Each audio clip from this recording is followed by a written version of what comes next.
अथार्गलास्तोत्रम्। ॐ अस्य श्री अर्गलास्तोत्रमन्त्रस्य विष्णुः ऋषिः अनुष्टुप् छन्दः श्रीमहालक्ष्मीर्देवता श्रीजगदम्बा प्रीतये श्रीसप्तशती पाठाङ्गत्वेन पाठे जपे विनियोगः। ॐ नमश्चण्डिकायै। मार्कण्डेय उवाच। ॐ जयन्ती मङ्गला काली भद्रकाली कपालिनी दुर्गा क्षमा शिवा धात्री स्वाहा स्वधा नमोऽस्तु ते। जय त्वं देवी चामुण्डे जय भूतार्तिहारिणी जय सर्वगते देवी कालरात्रि नमोऽस्तु ते। मधुकैटभविद्रावी विधात्रिवरदे नमः।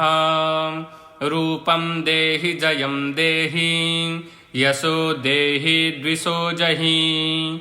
महिषासुरनिर्णासी भक्तानां सुखदे नमः। रूपं देहि जयं देहि यशो देहि द्विषो जहि। रक्तबीजवधे देवी चण्डमुण्डविनाशिनी रूपं देहि जयं देहि यशो देहि द्विषो जहि। शुम्भस्यैव निशुम्भस्य धूम्राक्षस्य च मर्दिनी रूपं देहि जयं देहि यशो देहि द्विषो जहि। वन्दिताङ्घ्रियुगे देवी सर्वसौभाग्यदायिनी रूपं देहि जयं देहि यशो देहि द्विषो जहि। अचिन्त्यरूपचरिते सर्वशत्रुविनाशिनी रूपं देहि जयं देहि यशो देहि द्विषो जहि। न तेभ्यः सर्वदा भक्त्या चण्डिके दुरितापहे रूपं देहि जयं देहि यशो देहि द्विषो जहि। स्तुवद्भ्यो भक्तिपूर्वं त्वां चण्डिके व्याधिनाशिनी रूपं देहि जयं देहि यशो देहि द्विषो जहि। चण्डिके सततं ये त्वां मर्चयन्तीह भक्तितः रूपं देहि जयं देहि यशो देहि द्विषो जहि। देहि सौभाग्यमारोग्यं देहि मे परमं सुखं रूपं देहि जयं देहि यशो देहि द्विषो जहि। विदेहि द्विषतां नाशं विदेहि बलमुच्चकैः रूपं देहि जयं देहि यशो देहि द्विषो जहि।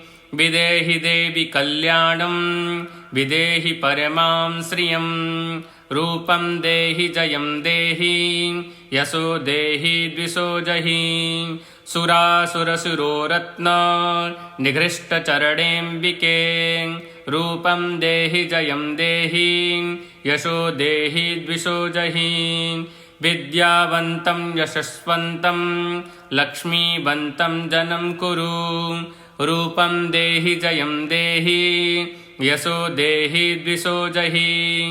प्रचण्डदैत्यदर्पघ्ने चण्डिके प्रणताय मे रूपं देहि जयं देहि यशो देहि द्विषो जहि। चतुर्भुजे चतुर्वक्त्र संस्तुते परमेश्वरी रूपं देहि जयं देहि यशो देहि द्विषो जहि।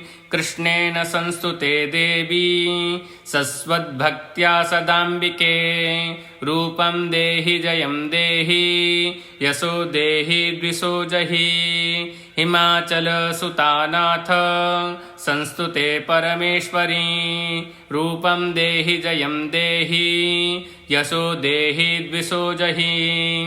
इन्द्राणीपतिसद्भावं पूजिते परमेश्वरी रूपं देहि जयं देहि यशो देहि द्विषो जहि देवी प्रचण्डदोर्दण्ड दैत्यदर्पविनाशिनी रूपं देहि जयं देहि यशो देहि द्विषो जहि देवी भक्तजनोद्दाम दत्तानन्दोदयेऽम्बिके रूपं देहि जयं देहि यशो देहि द्विषो जहि पत्नीं मनोरमां देहि मनोवृत्तानुसारिणीं तारिणीं दुर्गसंसार सागरस्य कुलोद्भवाम् इदं स्तोत्रं पठित्वा तु महास्तोत्रं पठेन्नरः स तु सप्तशती संख्या वरमाप्नोति सम्पदाम् ॐ इति देव्या